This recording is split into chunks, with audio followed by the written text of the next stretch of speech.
চেয়ে থাকে না তো। Time and tide wait for none, সময় এবং স্রোত এটা কারোর জন্য অপেক্ষা করে না। আমি যখন মঞ্চে দাঁড়িয়েছি আজাদ সাহেব, তখনই আমার রাসূলের একটি গান শ্রদ্ধেয় আব্দুল কারি সাহেবের নিয়ে দাঁড়িয়েছিল, কিন্তু আপনি কোথায় ছিলেন? আপনার মঞ্চ আপনার অনুকূলে ছিল না। আপনার দর্শক শ্রোতারা, আপনি যাদেরকে গান শোনানোর জন্য আজকে লাখ লাখ টাকা খরচ করে এত আয়োজন করেছেন, আপনি এত টাকা খরচ করে অনুষ্ঠান না করে একটা বাড়ি করতে পারতেন। একটা বাড়ির অর্ধেক ফাউন্ডেশন হয়ে যেত। কি কথা ঠিক আছে নাকি? এত কষ্ট হচ্ছে আপনার, আপনি আপনার দয়ালের নামে উরুস করছেন, এত আমি বসে বসে দেখলাম তো আসলে আপনার উপর দিয়ে কি যাচ্ছে। সেটা কাদের জন্য? আশিকানের আত্মার শান্তির জন্য। আমি গানই গাইতে পারছিলাম না এই গানটার জন্য।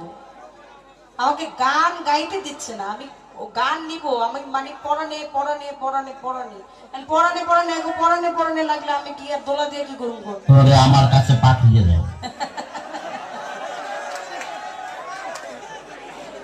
শ্রদ্ধেয় আরিফ সাহেব বাংলার বাউল সম্রাট, বাউলদের স্রষ্টা।